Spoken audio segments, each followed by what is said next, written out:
Brother, first of all, how's Jordan Henderson? Will he be fit? We're just assessing Jordan day by day. He's obviously had the problem with his foot, so we'll see how it goes over the next 48 hours and take it from there. How crucial is away form against the likes of Arsenal, Chelsea, Manchester City to your season? Well, it's important. Obviously, you're playing one of the rivals that you're hoping to be competing with at the top end of the table. So yeah, these games are important. They don't, in terms of, they don't give the full picture of how it'll finish up, because you can, draw or lose these games and still go on and achieve what you want to achieve. But of course, it's for the confidence, and psychologically they are important. Obviously, this week there's been a lot of attention on Benteke's winner against Bournemouth. What have you made of that attention and the subsequent statement released by the Premier League? Yeah, there's a few things really. I think, firstly, I was, from a coaching perspective, we look at the goal and we were very happy that, in relation to our short corner, worked well for us in terms of how we wanted to create the corner to allow Christian to score. I think for him it was a wonderful finish. There's been no mention of him and his timing of his run. I think if you see Bournemouth, they work the line well, so you see them squeezing up to clear the space in the penalty area. But Christian's timed his run perfectly. A great ball in, and his athleticism to get up and make the finish was first class to give him his goal. And he was a goal scorer, and absolutely no point in the move at all was he offside. I can understand frustrations and of course, the laws and how they're changing. But I think it also it epitomises really how difficult it is, because I thought that the officials had done well over the course of the evening. The goal, if you look at everything that they have to assess in a split second, it is very, very difficult. And of course, it's been sent round the goal in relation to say that this is a new rule and this is how it shouldn't be a goal. But I think over the course of the season, I think they'll be sending out quite a lot of images, I'm sure, because it's very, very difficult to call. And I think if you look at the linesman there's going to be lots of actions by players that will be, say, in offside positions, because it's a natural instinct. The ball's been crossed in, then players will look to go for the ball. For me, I think the referees or the linesman's made an excellent decision in terms of he's assessed very, very quickly that, okay, there might have been an attempt, but there was no way Philippe Coutinho was going to get the ball. I think you can see that he's in an offside position. Of course, ball gets whipped in, it's going outwards towards the back post. The goalkeeper's made a slight movement, but I don't think the movement has really affected him. I think the quality of the ball in, and I think the athleticism and the touch and the finish has made it difficult. But of course, if I'm Eddie and in Bournemouth, you're disappointed because only a few weeks ago we're told that is offside and shouldn't count. So, but for me, we take the goal and we move on. And just with regard to that statement, and is it right that the situation's been clarified in that way by the Premier? Yeah, I think that it has been. There's been images and whatnot sent out, but like I say, I think if they start doing that now, there's going to be a lot of these over the course of the season, because it's a very, very fine line. Chris? Brendan, do you think you're taking advantage of having a week in between games already this season? You talked a lot last season about the hectic fixture list not really working for you in the week. Well, listen, we want the fixture list to be hectic, because obviously as the season goes on, it means you're in cup competitions and hopefully working well. Of course, we've had a good pre-season.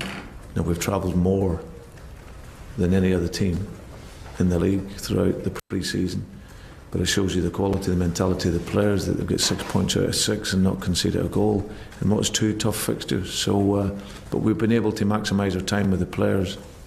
They've worked really, really well, and like I say, we're able to now go into each game up until the international break, preparing right the way through in great detail. You mentioned last week how much of a role Alberto Moreno's got to play within the squad. Were you impressed by his response when you brought him on Monday against Bournemouth? Yeah, Alberto's trained very, very well. He understands the reasons at this moment when he's not in the team, but he, like all the other players, it was very important for me to acknowledge that to them that it'll be difficult, and I said it here last week, that between now and the international break it'll be difficult, especially if the team is winning. But there's going to be opportunities for players this season, and there's opportunities every single day in training. And Alberto's trained really, really well. No drop off in his enthusiasm. You know, his quality, knows the areas that we want to help him and improve in. And then when he plays or comes on in the game, he can make a contribution. And I thought he did that very well. Just wondering if there's any plans to send any of the younger players out on loan. We saw the likes of Roster and Teixeira play for the other 21s in the week. Are you going to look to get them game time before the window closes? Well, I'm sure there'll be one or two of them will probably go out, but one or two is as if we've got the Europa League and we've got cup games. And the likes of young Jordan Rossiter, I feel he's a young boy that's moved up here now to be in the first team changing room. He's a real valuable player for our squad at such a young age. He's got great maturity, and I can see him as being one that will be staying here.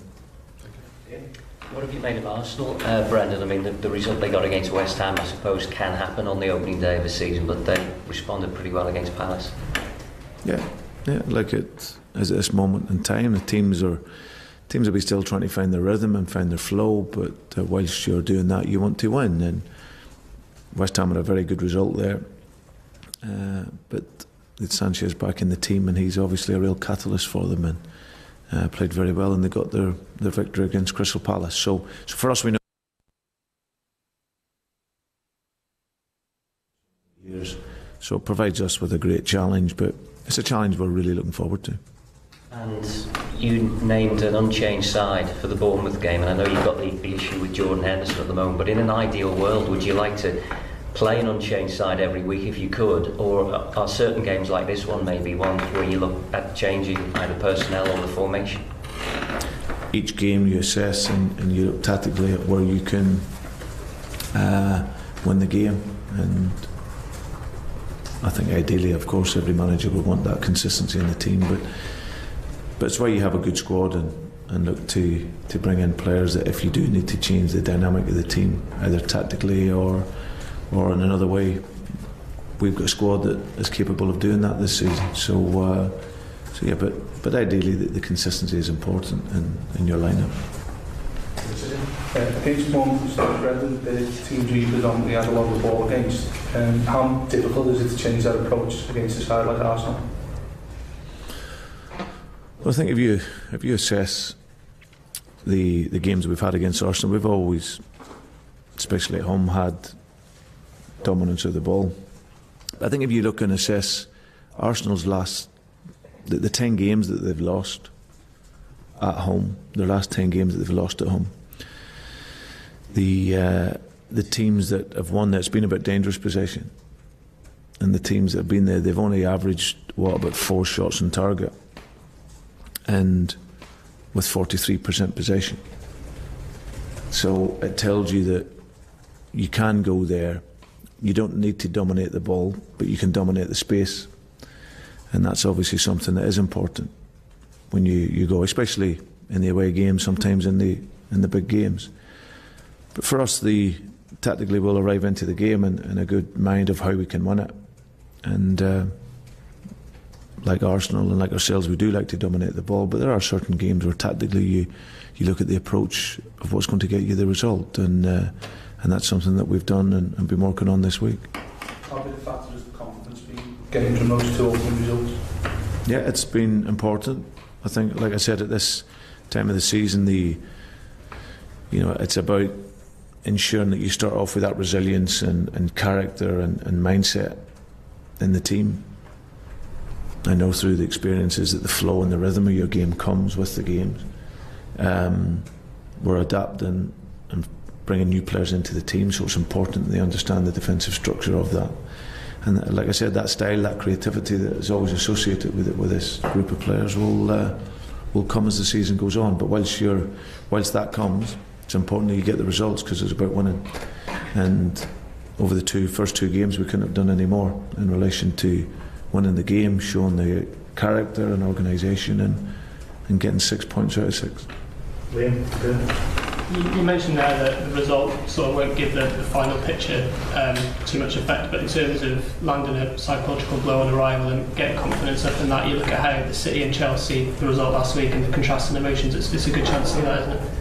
Yeah, absolutely. I think it's, no matter when these games come in the season, they're always good for the psychological effect in the season. And of course, we've got tough games away from home, but we'll arrive into the game with confidence. We know they're an outstanding group of players with some quality individual players, but there's a real focus in this group for this season, a real toughness mentally, and we know that we've got that ability to scrap and fight to get a result as well as play good football.